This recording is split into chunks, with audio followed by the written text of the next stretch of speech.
Muy buenas noches. Desde la Cineteca de la Pontificia Universidad Católica de Valparaíso queremos brindarles a todos una bienvenida a quienes se están conectando a este ciclo de conversaciones que hemos denominado Conversa conmigo, el público es el protagonista. Será un ciclo en que quincenalmente nos vamos a estar reuniendo junto a directores y directoras de cine nacional, tanto de la ficción como del género documental, para conversar. El público puede ser el protagonista, por supuesto, haciendo sus preguntas a través de los chats que ya están habilitados en nuestras plataformas de Facebook, cinetecapUcb.cl, y también a través del canal YouTube de la Pontificia Universidad Católica de Valparaíso. Pero hay otra forma en la que también te puedes hacer parte de estas conversaciones. Te vamos a contar cómo ahora.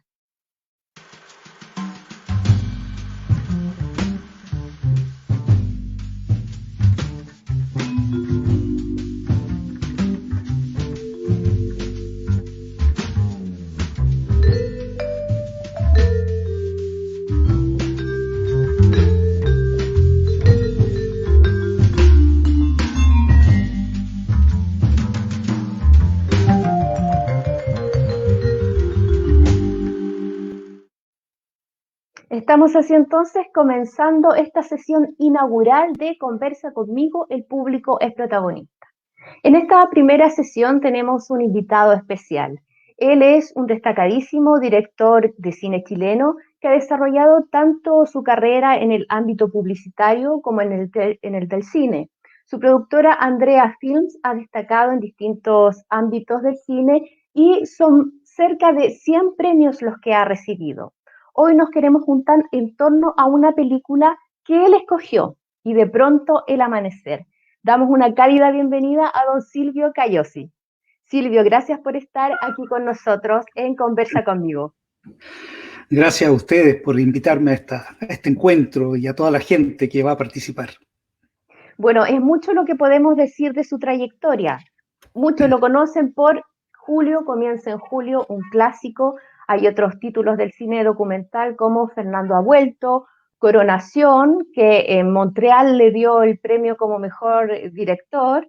También tenemos Cachimba y De pronto el amanecer, que es la película que usted escogió para que veamos hoy. La idea era, por supuesto, verla con anticipación en ondamedia.cl, amigos que nos están colaborando en este espacio, y luego conversar. El público ha preparado algunas preguntas, pero antes queremos revisar el tráiler para ponernos a tono, en atmósfera, y ir de lleno entonces a la conversación. Veamos entonces el tráiler de Y de pronto el amanecer.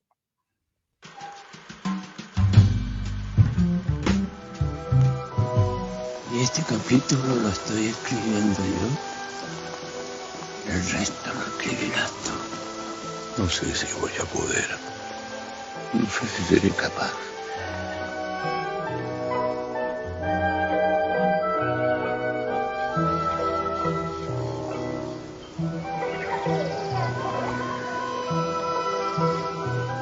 Apuntes para la historia del duende. No tengan miedo. No soy de verdad. Soy como un duende. Del árbol. También me gusta mucho. Hola.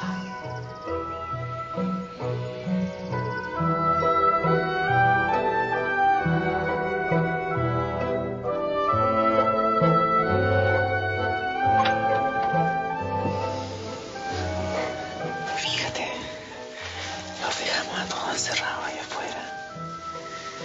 Nosotros estamos libres.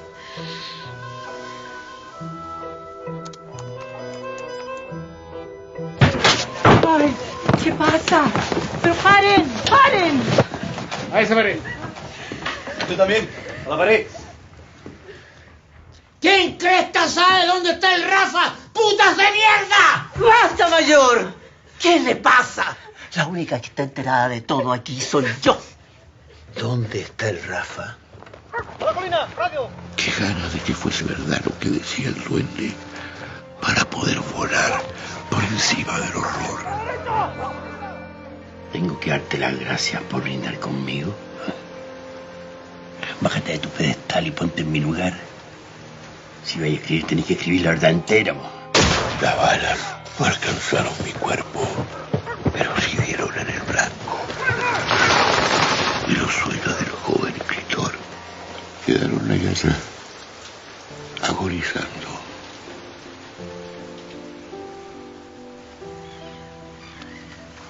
La cresta, mira lo que está haciendo tu viejo. Está tratando de agarrar el sol con la mano. Puta viejo pa' lindo, Pancho. Nunca había visto a mi papá así.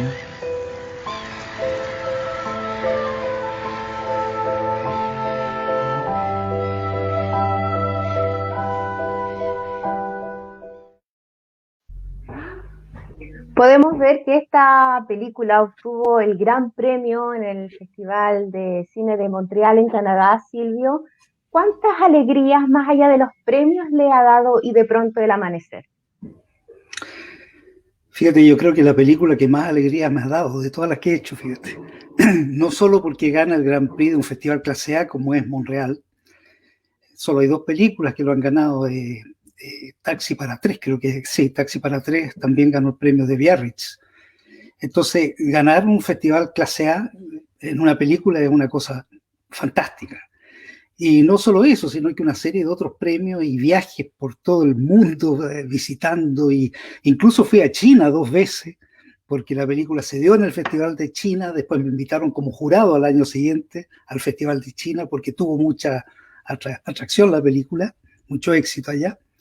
Entonces, la verdad es que esta película, no sé, ha sido la que más alegrías me ha dado, de todas las que he hecho.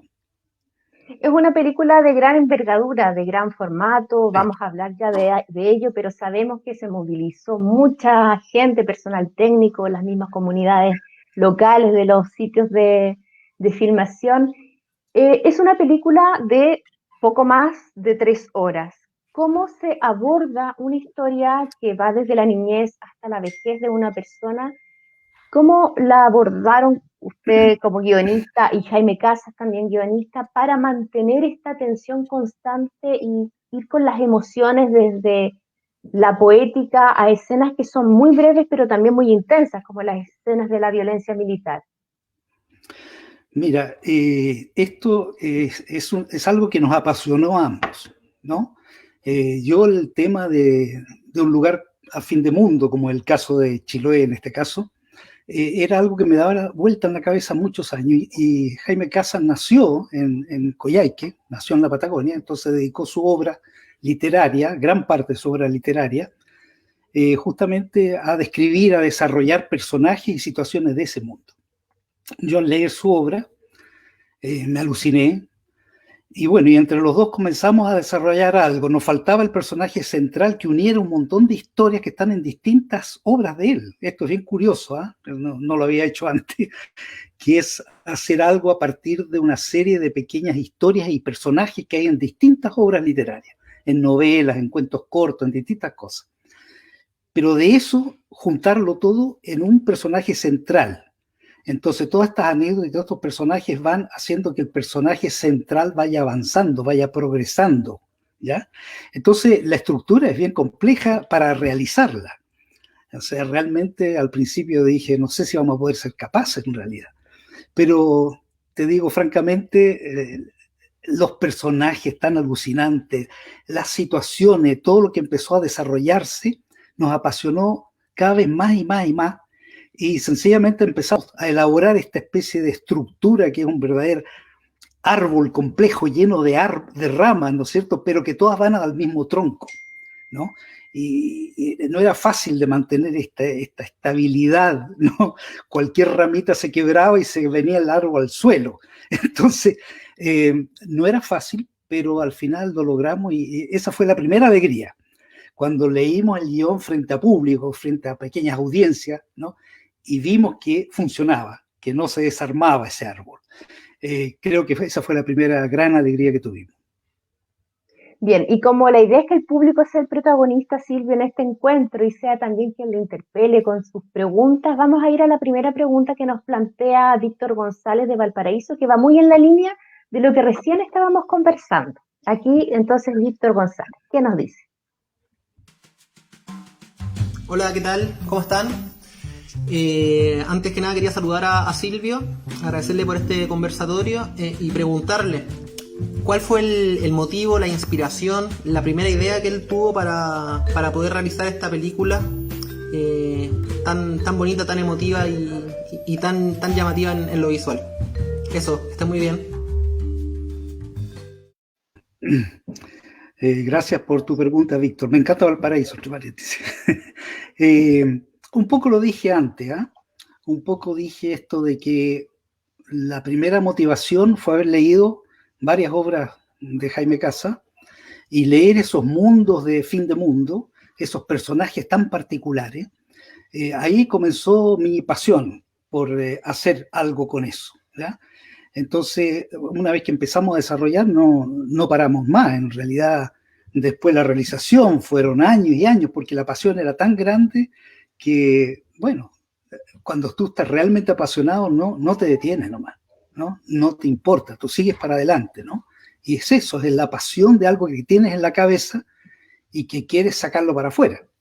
Entonces, yo creo que esa pasión fue la que hizo que fuéramos desarrollando esta cosa que efectivamente es muy grande. O sea, si hoy día me dicen, oiga, haga esta película de nuevo, la pensaría como 5 veces, porque es un tremendo desafío, ¿no? Piensa tú que de partida, las locaciones que yo había conocido en Chiloé hace unos, no sé, 20 años atrás, cuando fui a verla, a buscarla, no existía ninguna. Entonces, por esa razón tuvimos que rescatar casas que se estaban desarmando, estaban abandonadas, estaban en ruinas completamente, apolilladas, ¿eh? Tuvimos que trasladarlas, reactivando la antigua costumbre de las mingas chilotes, las trasladamos para hacer este pequeño villorrio que aparece en la película. Fíjate que no encontramos ningún lugar que pudiéramos filmar ese pequeño villorrio que mostramos en la película. Pero fue fantástico porque además creamos un pequeño pueblito ahí, Chilote, que todavía está y va a estar, y espero que después que pase toda esta locura que estamos, este drama que estamos viviendo, podamos abrirlo a público en algún momento. Hubo también ahí una suerte de rescate patrimonial de lo que significa revivir por un lado una tradición y por otro al crear este villorrio de esas casas que tarde o temprano se iban a desarmar, iban a ser destruidas y se generó este espacio como de memoria de la tradición local. Silvio, quisiera comentarles quiénes nos están viendo.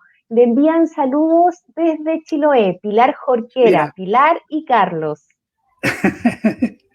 También claro. A Joel Hernández, quien está saludándonos, Graciela Molina también está viendo esta transmisión, Leandro Silva nos escribe, de Motange Film también ha estado aquí haciéndose parte de estos encuentros. Y bueno, aquí Jimena Roa pregunta, ¿qué fue lo más complicado de armar la película? De las múltiples etapas que hay. La verdad es que todo fue complicadísimo, ¿eh? Todo fue bastante complicado, pero te vuelvo a decir, una vez que la pasión está metida y se fue metiendo en todo el mundo que participó en esto, de verdad. ¿Para qué hablar de los chilotes? O sea, Chiloé es algo especial. Toda la gente que vive allá, que está allá, toda la gente, bueno, que ahora está saludando, nos ayudaron de una manera fantástica. O sea, pero fantástica. Estamos tremendamente agradecidos. Yo diría que si no hubiésemos tenido esa ayuda local, lo más probable es que no habríamos podido hacer la película. Era tan complejo todo. Pero, como te digo, a veces la pasión, curiosamente, se transmite a todo el mundo que te rodea. Se transmite a los técnicos, a los actores, la gente que está mirando lo que uno está haciendo. De alguna forma se transmite eso, fíjate. Y gracias a eso yo creo que pudimos hacer la película. Entonces, ¿qué fue lo más difícil? No sé, yo diría que prácticamente era todo muy complejo. Fíjate que además el tema de la atmósfera, del clima, que es cambiante en Chiloé constantemente, entonces mantener la continuidad de luz fue todo un proceso muy complicado. Teníamos que andar con unas tremendas, digamos, sábanas, no son sábanas, pero grandes paños, ¿no es cierto?, para oscurecer si había que oscurecer o aclarar si había que aclarar, muchas escenas de lluvia, que obviamente uno no las hace mientras llueve, porque si no es imposible, pero sí con agua tirándola para arriba, con lo cual significa que con el frío que hace y los actores y todo el mundo mojado, húmedo, entonces te digo, fue un trabajo duro, muy duro, pero yo te juro que pensé que en algún momento mucha gente podía decir, no, yo no sigo en esto. No pasó nunca, nunca, nunca, nunca, porque a pesar de las dificultades, del frío, de la humedad, ¿no? Nadie dejó de colaborar y dejó de participar. Entonces, esa, por ejemplo, es una gratísima sorpresa para mí, ¿eh? Yo pensé que iban a haber grandes problemas en ese sentido, en el sentido de que enfrentar una producción tan compleja, con problemas de frío, de humedad y todo eso, podíamos tener problemas con muchas personas, pero no fue así, o sea, al revés, o sea, realmente al revés, cosa que agradezco de todo el mundo, ¿no? Fue realmente una experiencia muy, muy linda, muy bonita. Es apasionante y da una alegría muy grande ver que algo que se está haciendo con pasión, todo el mundo se mete en ese carro de la pasión, ¿no? Por hacer algo, por dejar ahí estampado en el maravilloso mundo del audiovisual, del cine, ese algo que hasta que no lo ve en la pantalla es toda imaginación, es todo nada más que una pasión que uno imagina y que uno transmite y que la gente empieza a ver los actores, cómo se mueven, pero nadie entiende nada, qué es lo que está realmente pasando, ¿no? Pero de alguna forma esa pasión se transmite y hace que, bueno, que al final siga para adelante la obra hasta que se termina. Ese fue el caso con esta película. Realmente no tuvimos problemas. Pero Sandra Figueroa nos comenta, gracias por la historia, las imágenes, la música, la magia y la experiencia. La vi en mayo de 2018 en el Normandí y aún mi alma está conmovida. Las imágenes son notables, la belleza visual que tiene esta película para quienes nos deleitamos con los paisajes, las atmósferas. Y referente a eso también tenemos una pregunta que nos realizaron con anticipación y la vamos a ver ahora. Hola, soy Constanza. Un placer saludarte, Silvio, y tener la oportunidad de encontrarme aquí. Bueno, me encantó la escenografía de la película. Encontré que había una imagen muy hermosa y mágica en cuanto a la naturaleza. Por lo que mi pregunta es si nos podrías contar cómo fue el proceso de este desplante visual. ¿Fue algo planificado en cada escena o fue algo que se fue dando por acierto? Muchas gracias. Hola Constanza, gracias. A ver, en el cine todo es planificado, el cine de ficción estoy hablando, no el documental. Evidentemente todo aquí fue planificado, pero curiosamente hubo muchos detalles y muchas cosas que sucedieron casi mágicamente. Les voy a contar solo una, pasaron muchas cosas. Les voy a contar dos, les voy a contar. Una es que nosotros teníamos que filmar la escena esa donde los niños van y descubren la casa de la loca, que ellos le dicen la loca, y los niños se van arrastrando entre flores y pasto, ¿no? Y se asoman a esta casa tan rara, tan particular. Bueno, yo siempre con Jaime imaginamos que eso era un lugar con pastos altos, verdes, con florcita y todo eso. Bueno, cuando llegamos, encontramos la casa donde íbamos a hacer esa escena.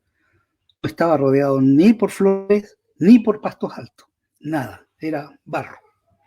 Entonces yo pedí que guardaran plantas, pastos altos, y bueno, yo dije, no importa, no van a ser verdes, van a ser secos, ¿ya? Pero por último van a ser pastos altos, que es lo que necesito para que los niños se escondan, porque era necesario eso en la película como argumento, ¿eh? Tenían que ir escondidos. Entonces, bueno, va a ser cosa con pastos secos escondidos.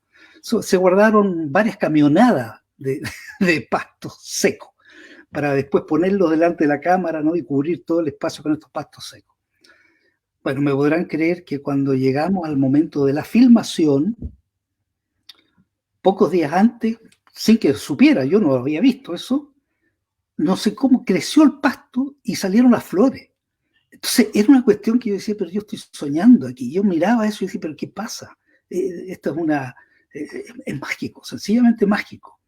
Entonces fue curioso porque en ese momento nuestra preocupación era que la gente no pisoteara el pasto que había recién crecido, que era alto así, verde, con florcitas, muchas, lo que ven en la película, ¿ya?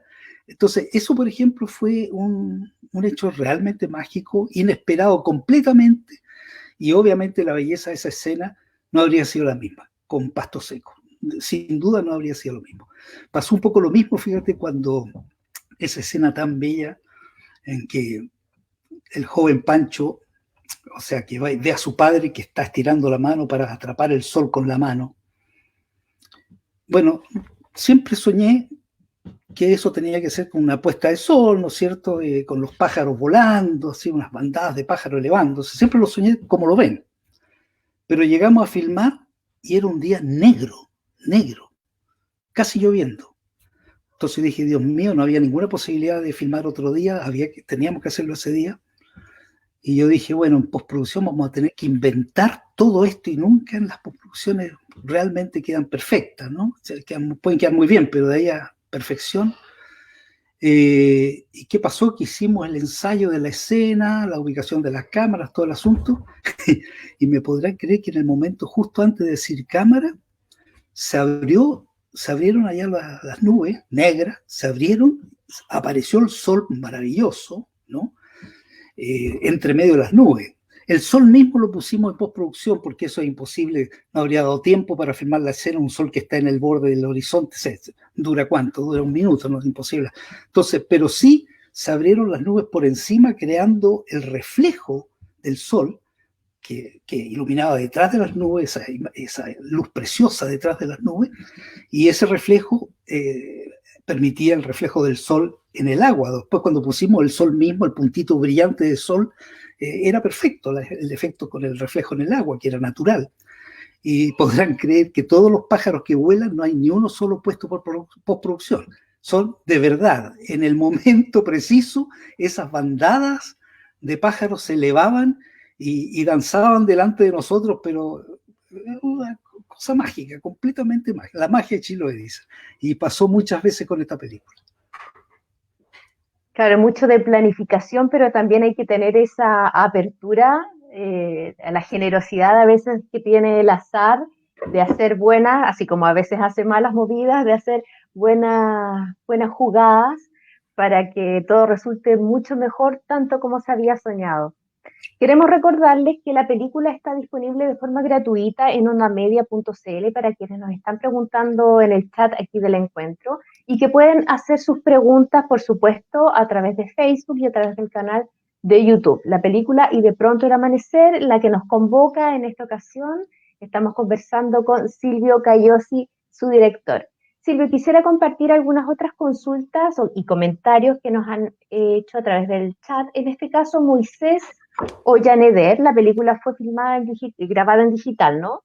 Nos pregunta, ¿cree que a nivel estético hubiera cambiado en algo que la película hubiera sido filmada a diferencia de ser grabada en digital? Bueno, el celuloide sigue siendo mejor, ¿no? La distancia se ha acortado muchísimo, la verdad. Yo diría que el grueso del público no se daría cuenta nunca de la diferencia entre celuloide y digital, y buen digital. En el caso de esta película, probablemente, claro, uno diría, filmarla en 60 milímetros, ¿no? Pero yo creo que la ventaja que tuvimos, la ventaja del digital en este caso es que filmada en celuloide habría sido imposible filmarla, porque es una película que requería mucho rodaje, mucha filmación. Filmamos a 2 cámaras y muchas veces incluso a 3 cámaras. Eso hacerlo en celuloide es impagable, o sea, solo Hollywood lo podría pagar, pero no nosotros. Así que yo diría eso, o sea, es una película que para nosotros filmarla es imposible. No se podría financiar eso para nada. Y yo quedé sumamente contento con el resultado, ¿eh? Muy contento. El resultado del video fue 2K lo que se usó, realmente buenísimo, o sea, la imagen es maravillosa. Y fíjate que hay una ventaja que yo disfruté del video en este caso, de haber filmado en digital. La ventaja es que cuando tú estás compaginando la película, entonces de repente por ejemplo, algún actor por ahí hace una pausa que por el ritmo que está trayendo la escena, a lo mejor esa pausa sería mejor que fuera un poquitito más corta. Estoy hablando de 3 cuadritos, 4 cuadritos más cortos, una cosa mínima. Y el digital te permite hacerlo, pero así, con suma facilidad. O sea, 3 botones, aceleras esa pausa que no se nota y queda exactamente como uno quiere la pausa. Eso lo hice, pero montoneras de veces. No solo con pausas de actores, sino que con movimientos de cámara también, que de repente tú dices, uy, la cámara hizo un bache ahí, justo en ese momento, y es feo. Bueno, ese bache le ponemos un poquito de cámara lenta y queda perfecto. Cosas como esa, fíjate, hice montonera en esta película. En celuloide habría sido imposible. O sea, es posible, pero es muy caro y lento, porque tú tienes que mandar al laboratorio, hacer el efecto, volver, verlo, repetirlo, volverlo a hacer. Es imposible. Entonces, esa es otra gran ventaja, fíjate, del digital, que uno está compaginando y puede hacer arreglos inmediatos, instantáneos, de un montón de cosas que de otra forma no se podrían hacer. Así que por ese lado quedé, pero muy, muy contento. Ahora, la película se sostiene en una bella fotografía, una historia por momentos intrincada, digamos, porque tenemos viajes en el tiempo hacia el pasado, volvemos al presente, pero hay algo que es fundamental, que son los destacados actores que protagonizan y que son actores en sus roles secundarios esta historia, para sostenerla siempre con esta tensión, pero que es una bella tensión, porque uno llega, a mí me pasó, y hablo a título personal, uno se encariña con los personajes y va poco a poco complementando la psicología de ellos a través de sus experiencias en el pasado, cómo los han llevado a hacer en el presente, el caso de Miguel, su amigo, o la misma violencia de la que era víctima Pancho por parte de su padre con esta demencia, este trastorno. ¿Cómo fue el proceso de casting? ¿Cómo se escogieron cada uno de estos actores para el rol específico? El casting fue muy, muy largo. Fueron meses y meses y meses de casting, porque también había que hacer casting en Chiloé, así que no es menor el tema. Hubo que viajar para allá, la persona que hizo casting viajó, pasó meses allá haciendo mucho, mucho casting. Y respecto a los actores, bueno, yo conocía a la mayoría de los actores, así que incluso haciendo el guión yo ya pensaba en qué actor calzaba muy bien dentro, qué personaje, ¿no? Entonces fue un proceso de meses, meses y meses, muchos meses.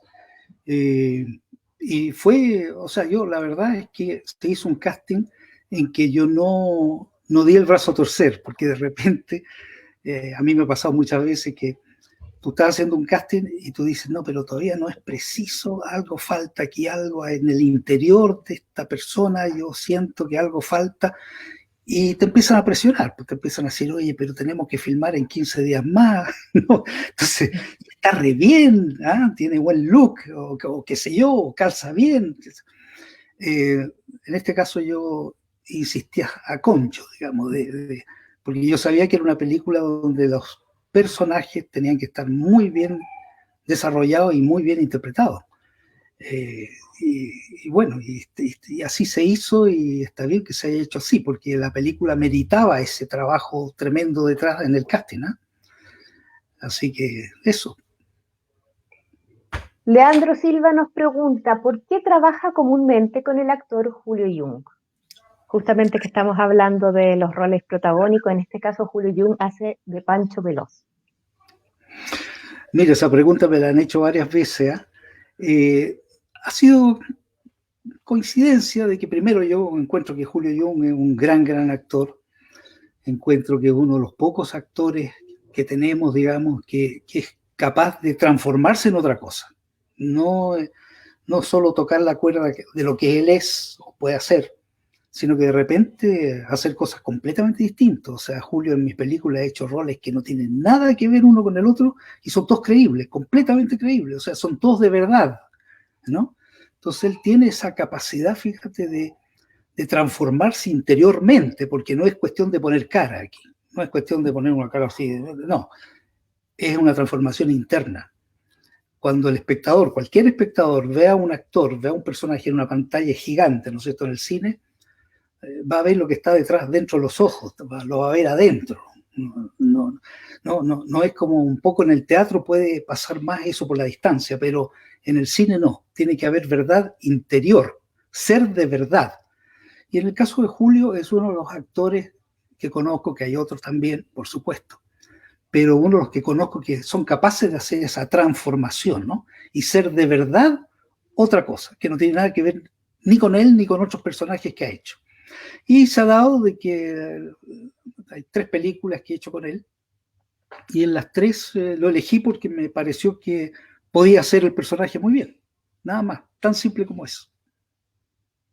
Muchas gracias. Respecto a Chiloé, la comunidad de Chiloé, ¿cómo se vio involucrada? Porque, bueno, yo, así ya casi dociosa, digamos, empecé a contar cuántas personas y cargos hay involucrados en un título como este. Conté más de 100, pero además después empezaron a aparecer los figurantes, entonces ya me cansé de contar. Me imagino que muchos extras, se les suele llamar, eran gente de la misma comunidad, por un tema de involucramiento, de costos. ¿Cómo trabajaron ese aspecto? Mira, los extras se cancelaban un poquito, no había mucho dinero, por supuesto, entonces era poco. Pero lo que pasa es que la gente estaba fascinada con la película que estábamos filmando, así que todo el mundo quería, no todo el mundo, pero gran parte de la gente quería participar como extra y estaban fascinados de participar como extra. Y te digo, no solo eso, es curioso, pero yo después compaginando la película, miraba los detalles de la gente, los que estaban lejos por allá, que no se ven, pero cuando uno está compaginando los ve. Tú detienes el cuadro y vas viendo a las personas. Es impresionante cómo se metían en sus personajes. Es increíble cómo de repente había escenas con 50 personas y los 50 están absolutamente metidos incluso en todas las tomas que se hacían y repeticiones que son muy lateras de volver a repetir, y se metían en sus personajes como si fuesen grandes profesionales. Y era gente de Chiloé nomás, gente de Castro, de los lugares aledaños de ahí. Pero me impactó mucho eso, fíjate, ver cómo los chilotes se metían de lleno a hacer lo que había que hacer, digamos, ¿no? Y se metían de verdad. Eso fue precioso, porque no falla cuando tú estás compaginando una película que algún extra por ahí, a la distancia te echa a perder la escena, por figurar o qué sé yo, está en otra nomás, y se nota cuando alguien está lateado y está en otra y ya no le importa la película, se nota inmediatamente. Entonces eso no sirve, hay que editar de tal forma de sacar ese momento que cualquier espectador puede darse cuenta, ¿no? No fue el caso. Sin duda son historias para contarle a los hijos, a los nietos, del haber participado en una película, además de esta envergadura, una comunidad muy, muy involucrada. Yo veía algunas entrevistas, la señora encargada del asado, que tuvo que repetir varias veces ahí el cordero y golpearlo, anécdotas muy, muy bonitas, me imagino que deben haber surgido. Esta película se puede ver, les recordamos, en ondamedia.cl en forma gratuita. La pueden disfrutar inscribiéndose, se registran y van a tener acceso a esta película y a un catálogo inmenso de cine nacional. Silvio, son 3 etapas en la vida de Pancho del Oso. Una de ellas es la niñez, rodeada, por supuesto, de la magia y la ilusión. Respecto a esta etapa de la película, tenemos una pregunta que nos hace José Antonio Castillo de Curicó. Silvio Cayosi, ¿cómo está?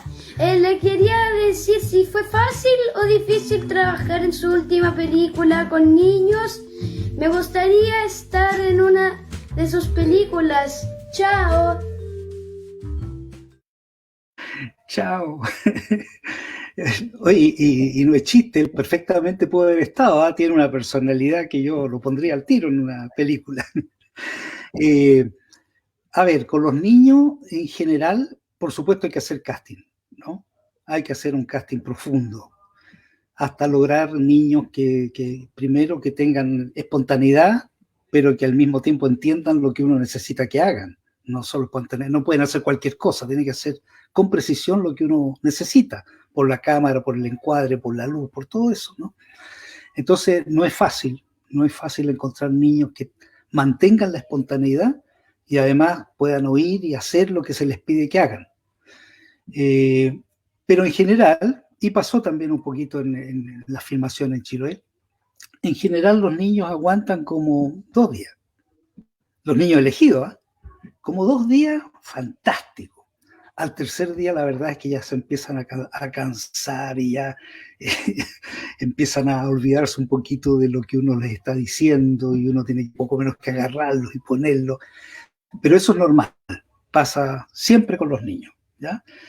Hay casos muy excepcionales de niñitos que son actores impresionantes, ¿no? En la publicidad me tocó muchas veces encontrar niños y niñas que son impresionantes, o sea, nacieron para ser actores, eso es así de claro, pero es poco habitual. Entonces, claro, el problema con los niños ocurre, diría yo, al tercer día, tercer, cuarto día, ahí ya empiezan los problemas y hay que empezar a darles regalitos y que eso llegue para que puedan seguir interesados, pierden el interés, ¿ya? Ese es el problema principal. Pero a pesar de todo eso, se logró y con algunos niños filmamos muchos días, varias semanas. Pero fue maravilloso, o sea, los niños fueron magníficos, maravilloso. Lo que uno ve en la película con los niños es maravilloso, sencillamente. Bueno, en esta película también hay esta pareja de amigos que después ya conocemos de mayores, que son Pancho y Miguel. Estos dos actores, ¿cómo llega a ellos? Porque se genera una interacción entre ellos muy interesante, incluso en la gestualidad, que después vemos en Sergio Hernández y en Julio Jung. ¿Cómo se logra este vínculo entre estos dos tiempos y además esa relación entre estos dos actores de jóvenes adultos? Ya, tú estás hablando de los jóvenes... Pancho, el joven Pancho, ¿no? el joven Pancho y el joven Miguel. Que lo actuaron ahí Diego Pizarro y Mauricio Riveros. Son los jóvenes actores, ¿ya? Ambos son actores. Diego Pizarro, curiosamente, era un actor de circo, ¿eh? Él tiene mucho carisma. Y bueno, le gustó muchísimo trabajar en una película, ¿no?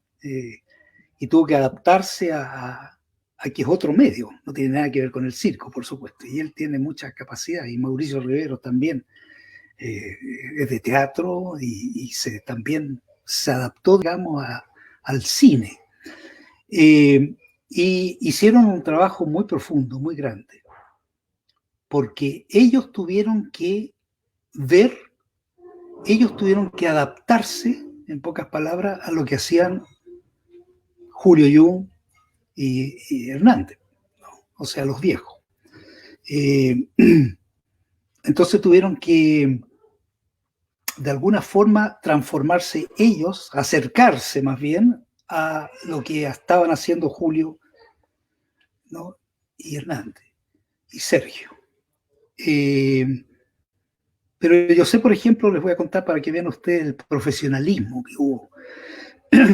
Sí, que si yo se lo pidiera, me enteré después que Diego Pizarro, el joven que hace Miguel, había ido varias veces antes del rodaje solo, por su cuenta, callado, a Chiloé.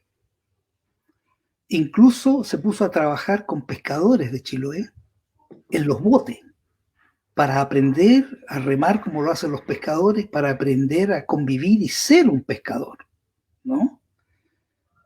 Que es lo que corresponde. Pero lo bonito en este caso que, digamos, él lo hizo solo, ¿eh? Por su cuenta, no le dijo nada a nadie, y hizo ese trabajo de tal forma de cuando está la escena donde lo vemos arriba de un bote, bueno, se le cree porque él hizo un trabajo previo metido en el mundo de Chiloé, en los botes, ¿no? Y en la pesca de Chiloé, con los chilotes. Muy interesante, eso, muy, muy bello, muy bueno. Son aspectos que sin duda se transmiten en una película, quizás son detalles que uno podría pensar que no van a hacer una diferencia, pero al final, a la larga en esta conexión, como le decía yo, un poco la gestualidad de Sergio Hernández, verla en pequeños niños también del joven Miguel, queda revelado este trabajo muy serio y profesional de parte de quienes se involucraron, sin duda con todo el corazón en este proyecto. Les recordamos, estamos transmitiendo en vivo, son las 20:42 según mi reloj, conectados a través de las plataformas de YouTube de la Pontificia Universidad Católica de Valparaíso y la fanpage de Facebook de la Cineteca PUCB. Hay otro aspecto que es notable de los muchos que conforman una película, la fotografía sin duda, pero la música. El tema principal es de un gran compositor nacional que es Luis Abdis. Él, digamos, estudió con el padre de lo que se conoce como la música chilena contemporánea. Abdis, desde una técnica composicional, crea música folclórica, por decirlo de alguna manera, con toda esta intención de la raíz folclórica. ¿Cómo llega a esta pieza en particular? ¿Por qué Luis Abdis? Silvio, perdón. Mira, yo tuve la gran suerte de conocer a Luis Abdis. Lo conocí haciendo Julio comienza en julio. Quien me lo presenta es Gustavo Frías, guionista en Julio comienza en julio. Y nos entendimos inmediatamente. Y de hecho, haciendo la música de Julio, yo aprendí de él que una buena música de película es aquella que narra a los personajes. Uno cree que si hay tempestad hay que narrar la tempestad. Eso es redundante porque para eso está la imagen mostrando la tempestad, ¿no? Entonces, Luis me decía, mira, escucha, esta es la música, ¿no es cierto?, del terrateniente. ¿Ah? Esta es la música de Julito, ¿qué te parece? Y eran perfectas. Eran músicas que narraban lo que pasaba dentro de esos personajes. Entonces, yo aprendí de eso, antes no había pensado en eso. Y es tan cierto, fíjate, las buenas películas, si uno se fija bien, la música está metida dentro del personaje. Te voy a mencionar una película que me pareció extraordinaria, que es El Guasón. El Guasón, esa música que ganó el Oscar también, la música, la compositora de verdad hace un trabajo impresionante, toda la película de lo que le está pasando adentro al personaje. O sea, es como que la mitad de la película es la música en realidad, es fenomenal. Y Luis Abdis hacía eso. Y todas las veces que trabajé con él fue así. ¿Y qué pasó? Que, bueno, falleció Luis Abdis y resulta que yo estaba pensando en la película, ya teníamos medio hecho ya el guión casi, y andaba buscando desesperadamente qué tipo de música. Yo del comienzo dije esto, si estuviera vivo Luis Abdis trabajaría con él, porque es como la línea de Luis Abdis, ¿eh? Y fue un concierto sobre Luis Abdis, ¿eh? Y de repente en ese concierto escucho una melodía que yo no conocía de Luis Abdis, y dije, uy, ahí está. Esa es la melodía principal de la película, que es la melodía de los títulos de la película. Acto seguido, hablo con mi hija Valentina, que ya se había graduado, ya había trabajado yo con ella, haciendo la música de Descorchando Chile, una serie documental sobre los vinos chilenos, que me atrevía, ya, hazlo tú, lo hizo maravillosamente bien, con muy pocos recursos, y hizo una cosa magnífica. Entonces yo le dije a Valentina, a ver, ¿qué pasa si haces una prueba de hacer esta versión, ya? Alguna versión de melodías tuyas, pero en este estilo de Luis Abdis, ¿ya? En esta forma de ver la película. Y yo al principio inmediatamente le dije, mira, si no, veo que no nomás, ¿eh? Puedo ser tu papi, pero eso nada que ver. Estamos aquí hablando de otras cosas. Así que si no da, y ella misma me dijo, no, por supuesto. Y bueno, y se tomó un tiempito y me presentó un borrador, ¿ya? Que era maravilloso. Que curiosamente yo sentí que algo pasaba, que se me alejaba un poco de Chile, ¿ya? Y ella me dijo, no, lo que pasa es el ritmo. Espérate un poquito, voy a cambiar el fondo del ritmo y vas a ver. Efectivamente. Y ahí me atreví a decir, y ella se atrevió también, ¿ya? Y hizo música maravillosa. Realmente todo el mundo habla de la música de la película. Bueno, y ganó varios premios ella en su música, ¿eh? Ganó el premio Pulsar, nada menos, el famoso premio Pulsar de la SCD, ¿no? Ganó el Festival de Trieste en Italia, mejor música de película. El Festival de Viña del Mar también lo gana con esta música. Entonces fue también un trabajo fantástico. Y de paso, además, ella aportó mientras filmábamos haciendo dirección de arte junto con su mamá. Sí, hay mucha familia metida en esto, pero no porque sean familias tan metidos, ¿eh? Es porque hay calidad ahí. Pero se nota el amor comprometido en el desarrollo de un proyecto tan grande como este, que además suponía desafíos de pasar frío, enfrentar lluvias, cambio de planes. Silvio, quisiera compartirle, algunas personas están saludando, Fernando Sandón, Pelusa Marino, Pepe Sandón, Manenet también envía sus saludos, Fabiana Rodríguez Pastene, Graciela Molina Yáñez, Jacqueline Cajas Zavala están en este momento conectadas y conectados a esta transmisión. Respecto a la creación, hacer una película, una vez que ya está hecha, es estrenada, es como lanzar un barco de papel y cada uno la interpreta, la ve, la lee, la siente de distinta manera, desde sus códigos personales, sus experiencias, sus sensibilidades. Esta película, ¿cómo se enfrentan las críticas respecto, por ejemplo, a temas como la extensión de la película, o yo habría hecho esto otro, que siempre hay? ¿Cómo se resuelve eso? ¿Qué representan para usted? Sí, pues, en la crítica siempre hay de todo, bueno y malo, ¿verdad? Antes de que la película existiera y cuando se supo que iba a durar 3 horas o algo así, empezó en muchos lugares un cierto bombardeo. ¿Cómo es posible que yo haga una película de 3 horas?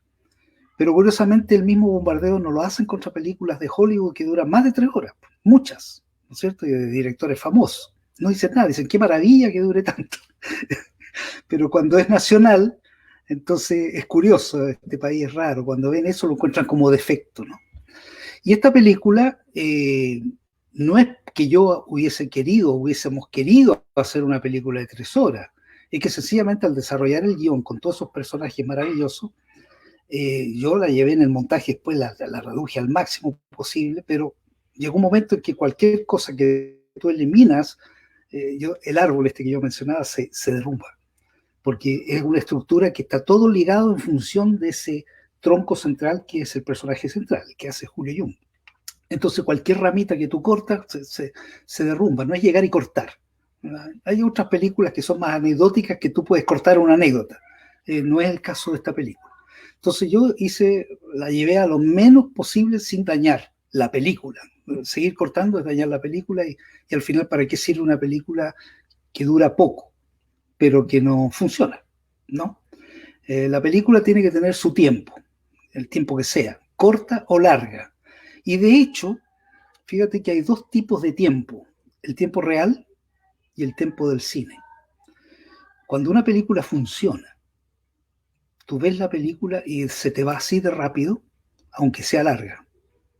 Y a la inversa, si la película realmente no te mete a ti dentro de la pantalla y no funciona, puede ser una película de 1 hora 20 y te parece que tiene 5 horas, ¿sí o no? Es así, ¿no?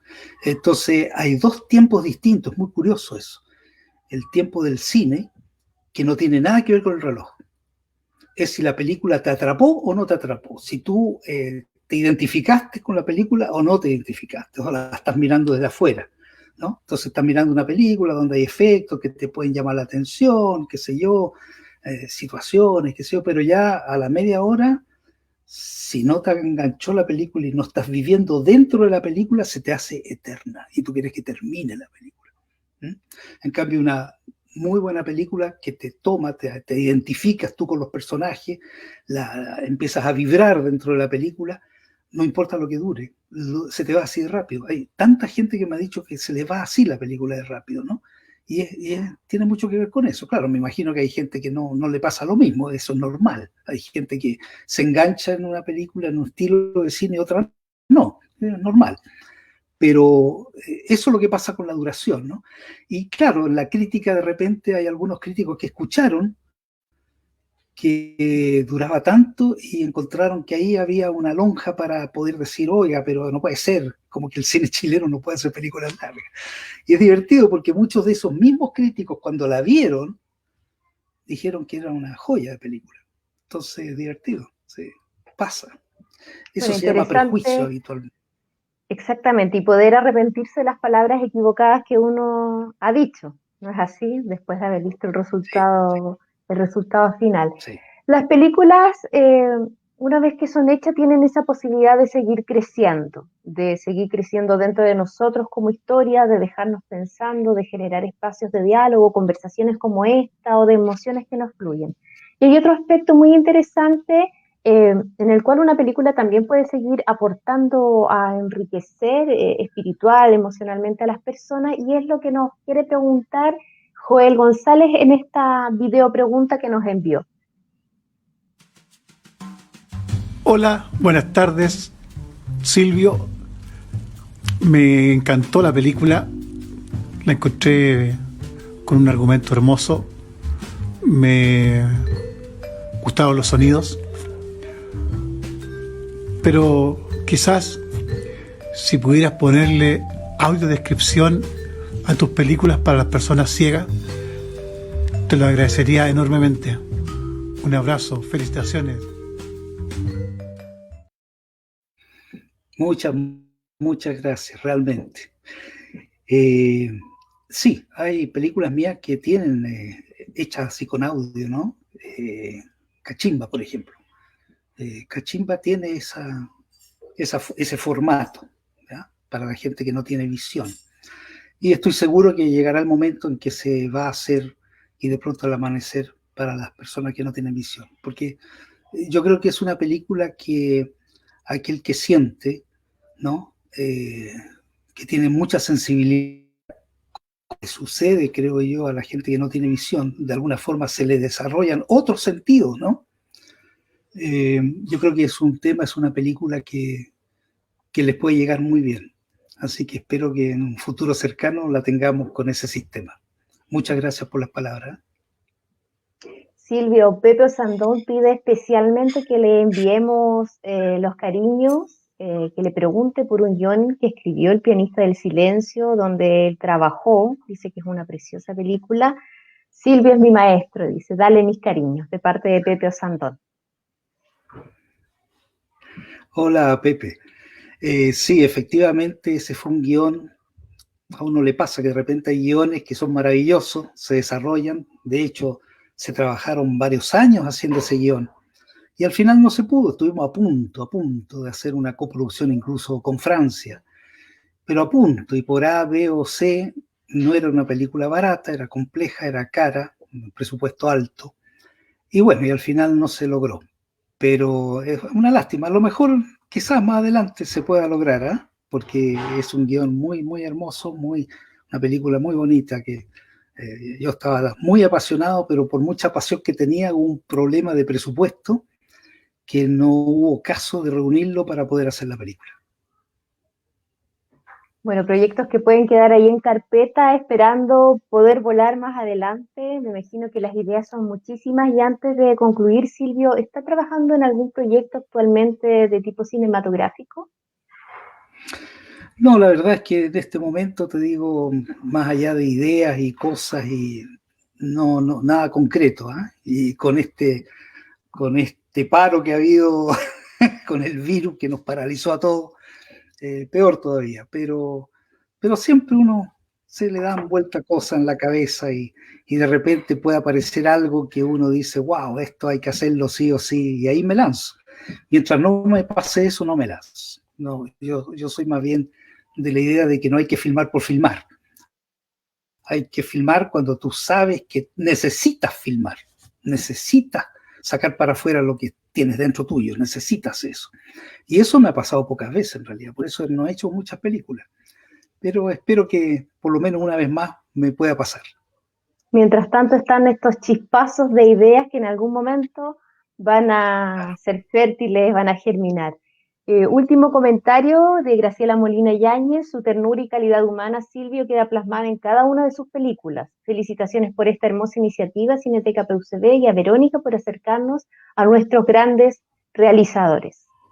Silvio, queremos darle las gracias por habernos acompañado en este encuentro, en la sesión inaugural de estas instancias con las que queremos seguir compartiendo con nuestro público. Como sala de cine no nos gusta estar con las puertas cerradas ni las butacas vacías, pero las situaciones nos obligan a aprender, a iniciar nuevas formas de contacto, y estamos encantados de contar con más de 40 personas conectadas y queremos que esto siga creciendo sin duda. Silvio, antes de despedirnos, quisiera decir algunas palabras. Gracias, Graciela, recién, a ti, Verónica. Bueno, y a ustedes, a todos, a Franco, ¿no? Ustedes, porque están haciendo una estupenda labor y les deseo un gran éxito. Entiendo que este es el primer programa que hacen, ¿no? Entonces, les deseo realmente un gran éxito, porque hace enorme falta esto que están haciendo ustedes, que es juntar al espectador con aquellos que realizan las obras cinematográficas. Eso es muy lindo y curiosamente es algo que se perdió, ¿no? Antiguamente, cuando yo era chico, me devoraba la revista Ecrán, por ejemplo, ¿no? Revista de cine de aquellos años, y leía todas las críticas de todas las películas y después las iba a ver y a veces estaba de acuerdo, a veces no estaba de acuerdo, y aprendí mucho cine a través de una revista que hablaba de cine, ¿no? Nos conectaba. Claro, hoy día es la televisión, hoy día es la cosa digital, ¿no? Pero ustedes están empezando a hacer algo que ha desaparecido mucho y que hace mucha falta, de verdad mucha falta.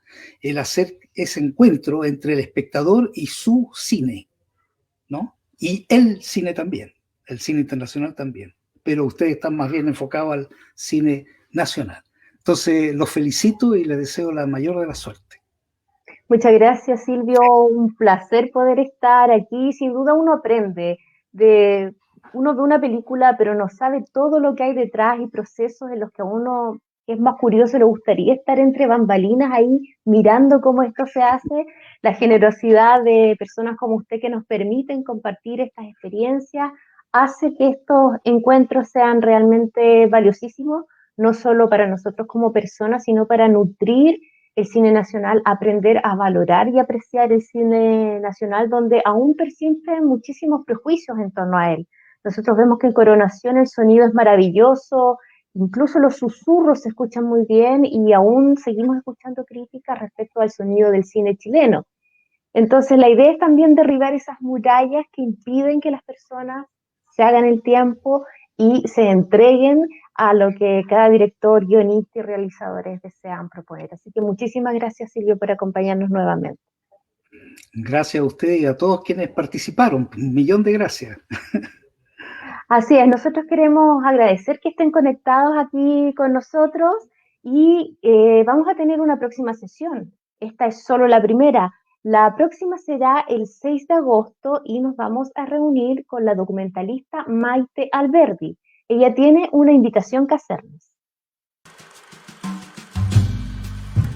Hola, soy Maite Alberdi, cineasta, y los quería invitar a ver mi primera película, El Salvavidas. También El Salvavidas, acabar con el viaje igual esta guata. Guardala.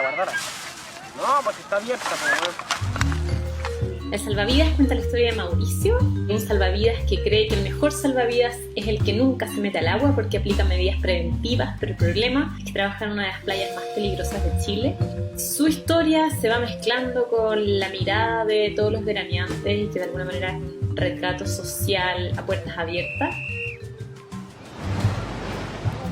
Si quieres que conversemos sobre la película, graba tu pregunta y yo la responderé.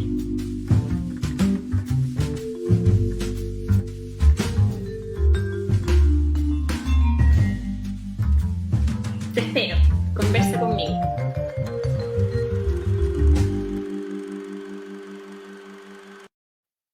Esta fue la invitación de Maite Alberdi para que nos juntemos en la segunda sesión de Conversa Conmigo.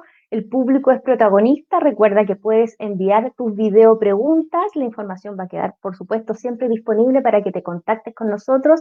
Mil gracias y muchísimo cariño a quienes se han conectado, han dejado sus mensajes, han compartido algunas experiencias en el chat Esto va a estar posteriormente disponible para que lo puedan rever si así lo desean. Y nos vamos despidiendo ya, pero antes queremos dejarles entonces este primer bocado de El Salvavidas, el tráiler, para que se contagien del entusiasmo de Conversa conmigo y participen de la próxima sesión. Nos vemos hasta entonces.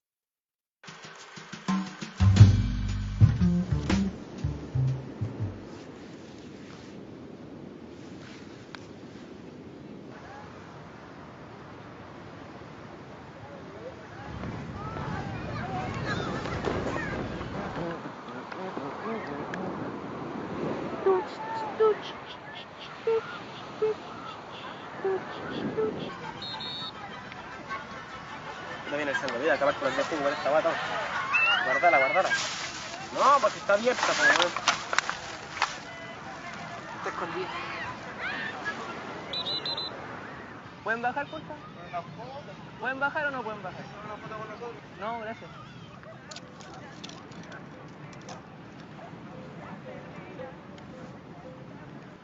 Mauri, ¿querés ser tu ayudante? Quiere ser ayudante de salvavidas. ¿Te gustaría? ¿Te gustaría?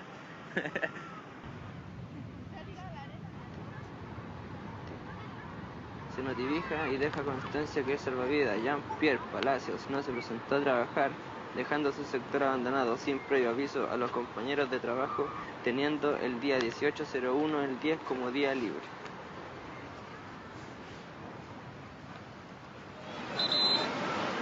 ¿Qué te da miedo?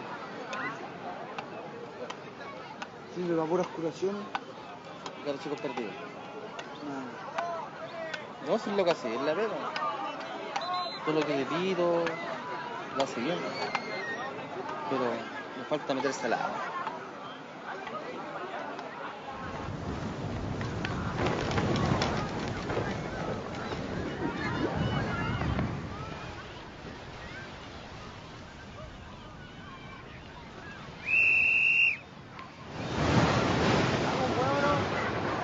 Ven para acá con tu hermano. ¿Tocar? Está allá. Hay otro. ¿Quién va a ir a sacarlo allá? Salvavidas no llega ahí. No, lancha, ¿cuánto? Salvavidas no llega ahí. Porque uno, antes de meterse a rescatar a las personas, tiene que prevenir que a las personas les pase algo. ¿Cachai? La prevención es mucho mejor que el rescate. ¿Cachai? Porque en el rescate, aparte de que puede ahogarse la persona, ¿cachai? También te puede ahogar tú. Porque uno no es Superman, ¿cachai? No es superhéroe, nada por el estilo.